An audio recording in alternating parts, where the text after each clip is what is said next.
This is why you should teach kids how to code. I'm Tobias Schrank, and this is PyGotham 2017.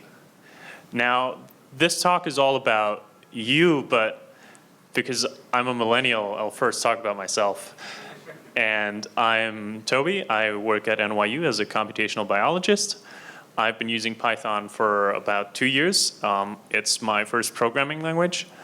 And every now and so often, I teach kids how to code at Coder Dojo NYC. And I have a Twitter and a GitHub if you want to collaborate, if you want to connect with me, or if you want to do either of those but not online, just come talk to me otherwise. So I was reminded by a colleague before I was preparing this talk that some people might interpret it. So just want to give that disclaimer out in the beginning right now. So if you're thinking about whether this talk is about whether kids should learn how to code at all, whether programming is or is not the new literacy, then you're in the wrong room. And you should probably go watch some of the other great talks that are out there today. Now, before we get to the goodies, before we get to really talk about what's in it for you, why you should do it, just out of selfish reasons, I want to give a short introduction to what the possibility space is, what's out there, because I think a lot of people already have misconceptions about that. Especially when I talk to friends a lot of times, I think people assume that teaching kids means one thing and one thing only, because they've looked at a particular program or a particular offer, but there's really a wealth of options out there for places where you can teach kids. And the first classic distinction is between frontal style teaching, which is what I'm doing right now, right? You all are hopefully listening, and I'm standing in front of a projector or a blackboard or a whiteboard, and there's not super much interaction going on, but it's very efficient because it just takes one teacher and I can teach however many people are sitting here, all in one go. And then there's the more conversational style mentoring, which is very popular nowadays and usually encourages more of a one-on-one or one-on-two ratio, right? And before you choose a teaching opportunity, you should ask yourself which of these you prefer, because it's not obvious. A lot of people will usually gravitate more towards the mentoring, but that doesn't mean there's anything wrong with frontal style teaching. They both have their ups and downs. And you should really think about what you want first, because if you take an opportunity that you're uncomfortable with, it will show in your teaching. And so you should really think about it in advance, because there is so much out there. The next distinction is, of course, how many people do you actually teach, right? Some people are very comfortable talking in front of a projector, and if they don't have to interact with the people afterwards, right? And it's fine for them even if it's 100 people. Other people, again, are more happy to do one-on-one and have a really intense teaching relationship with their mentees, where they go meet up a lot. And so, again, find what you think works for you, what you think you're more comfortable with as a teacher. Then lastly, and I was reminded by this by a colleague, I hadn't even thought about this, but actually kids is kind of ambiguous. It can mean anything in this range. It can even be as young as 5-year-olds at some of the places that I've gone to. So really, again, you should ask yourself, are you comfortable teaching a 5-year-old how to write their first Hello World program? Maybe, maybe not. Or are teenagers, too pompous for you and you can't deal with their attitude? That's a whole nother question. So again, those are things you should keep an open mind about, but you should definitely think about in advance and not really compromise your preferences, because again, take it easy. Now it's time for the real goodies, why you're really here, right? What do you get out of it? And again, I'm gonna tease you a little bit and not really answer the question directly right away. I wanna first answer the question of when. Because if you've paid attention in my introduction, I've only been at this for 2 years. Why am I already talking about this here, right? And the answer to that is, I think you should start teaching as early as possible. For all of you young developers, I think it's really important because it will help you find your bugs. It will help you find things that you didn't even think you would need, and you'd be like, oh, I'll never work on this area anyways. Classical example for me was I all of a sudden had to teach a kid HTML. I didn't know any HTML. Like, okay, I knew that tags have to close, but that was it. So we were both learning HTML that day, and it was great. We made a small website about a silly farm, and we had a lot of fun. And in general, I think it's a great opportunity for you to get exposed to things that otherwise you might not get exposed to, because in your daily work, it's very easy to dig yourself into a trench and get stuck in that one thing that you need to complete before the deadline, right? And everything else doesn't really matter. Another example from an event where I had a really good experience was an 11-year-old that just came up to me and was like, hey, I want to learn Python. I'm like, well, that's pretty broad. And so I figured, okay, what can I do for an 11-year-old that might help him? And so we decided to just build a small application that acts as a shopping list manager, right? Simple thing, you'd think. And so we synthesized the whole thing from scratch. We said, okay, what does our application need? What features do we want? How do we want to structure our program? So we really took some time to decide what we wanted to do. And he learned how to read from the keyboard. He learned how to read from a file and write to a file. He learned a lot of basic control flow. And then afterwards, we went through every single step together again, commented out the whole thing to see if you really understood every single line. And that just feels good. Because if, like me, you're at that point in your career where you've just started learning these concepts and everything seems so overwhelming, and you can teach someone else from start to finish, you can really demonstrate that you're adept at this. You know this concept so well that you can teach someone else. And I think especially for young developers, that's a really important experience to have.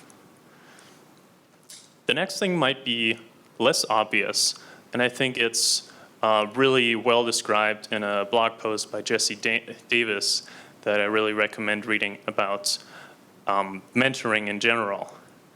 And it's that mentoring experience can help you in your career. Because at any point in your career, if you've been in an organization for long enough, someone will come up to you and be like, okay, I have these 2 summer students, I have these 2 interns, can you take care of them? And teaching can be difficult. We've just heard about that in the previous talk by Kenneth. And if you've already gone over a lot of these caveats and can be confident in teaching an individual and making them succeed, that's the important part, right? Anybody can do a crappy job at teaching, but if you can make them succeed, if you know that you have to set small sub-goals, if you know that you have to encourage them, and if you know that you have to pat them on the back, right? Then that can reflect really well on you, because that means you have leadership qualities. That means you can manage people. That means you have mastery of the topic that you taught them to an extent where you can synthesize it, right? So that can really help you. So out of these selfish reasons, I advocate you to teach kids to code. But at this point, you might ask yourself, why kids, Toby? Why does it have to be kids? And the answer to this, from my point of view, would be because the opportunities are out there. Because teaching is hard. But luckily, the organizers got your back. And they make it really easy for you to teach kids. They maneuver you around the caveats really elegantly. Because a lot of them come from a teaching background themselves, and there will always be assistance at every step of the way, which in many companies might not be the case. There's not a lot of mentoring for mentors in most companies, and in most contexts in general, I think. And so it's a really great time to take an opportunity for you to teach kids, and in the last section of the talk, I'll go a little bit over what kind of spectrum there exists. But before that, I want to take a short moment to talk about another cheesy reason why it should be kids. And I think that's because they can remind you that there is a lot more to coding than what you might think. And they can be really inspirational. And I had a personal experience with that, in that a friend of mine and me, we were teaching some high school students from our university program. And we didn't get a lot of prior notice, so we had to kind of improvise a lot, and luckily everything went fine. And afterwards, we walk out of the room and we're like, wow, this was so much easier than teaching PhD students. And some of you are laughing, but that's because you have never had to teach PhD students, or it is because you had to teach PhD students. And the reason I think that is true is because not just PhD students, but I think a lot of adults in general, when they try to learn something new, it has to be worth your time, right? If something doesn't work immediately, you're like, oh my God, did I just waste 2 hours on this? And if I can't use this for my work, you know, my deadline's coming up. If I can't have anything to show for it, this is gonna be bad. So as a result, whenever a PhD student gets an error from a code cell, from a notebook, they just sit there and stare at it, and they're like, oh my God, what do I do now? This has all been in vain. And the kid will re-execute that same set at least 4 more times, because maybe the 3rd time it won't show an error. You never know. And at least for me personally, that was sort of very morale boosting, I think. And I don't think you get those moments a lot when you teach adults. So that's another reason to teach kids. And now for the final section of the talk, I want to give a short overview of where, and Kenneth already gave some examples earlier. I want to just expand on that. And I just want you to know that there's really, for any level of commitment, for any level of time, there's something out there. There is a program for you, for every single one of you out there that you can go to and maybe not start teaching today, but whenever the next event is. And the first one I want to start with is Coder Dojo New York City, which is where I teach every now and so often. There'll also be a slide at the end. You can get all of these online. So please listen. So they have more of a mentoring style. So they pair you up with 1 or 2 kids. In my experience, it's most of the time just 1 kid because there's just so many mentors. And the commitment is really low. It's like half a day on a Saturday, and that's once in a blue moon, usually once every 2 months on average. And it's really easy. If you don't have time one Saturday, don't sign up. Easy as that. And they have pre-made program plans of things that you can mentor the kids on, but most of the time it's on a more on-the-fly basis, so the kid will come up to you and have some idea of what they want to do, and you'll just have to improvise. So that's another great skill you can learn. Then there is Girls Who Code, which is a nationwide program. They have summer internship programs, but I think those are more usually in conjunction with universities and corporate. But accessible to everyone is the club structure that they have. So you can be the founder of a Girls Who Code club in your local area. In New York City, there's already a lot, so it probably makes sense to just join one of those. The time commitment there is higher. You meet once a week, and it's usually about 3 hours-ish. But the timing is very flexible, so you can also have it on the weekend, as far as I understood from their website. And the groups, again, are reasonably smallish, I think between 5 and 15 people usually. So that's a good sort of intermediate. If you think you can consistently have that time, this is a great opportunity for you to teach. And again, they have a lot of support, especially for new mentors. And then lastly, I want to talk about TEALS. That was already mentioned, I hear, in the keynote on Friday. This is supported by Microsoft, and it's one of the more heavy commitment programs that you have out there. So there you really teach once or twice a week in the morning, which for people like me is impossible. I just can't function that early in the morning. And you are never the primary teacher usually not the primary teacher in the room. So there's always a professional teacher with you in the room who does the actual teaching, and you are more of a mentor, so you're more of an addition. And then every once in a while, you'll be expected to give like a career night, for example, and maybe give a talk for that. But I'm sure all of you are very capable of doing that. And then there, the class size is relatively large, so it can be 15, it's usually 15 plus people, and can be up to 30. And so if you're not comfortable with teaching huge crowds, maybe back off of that for now.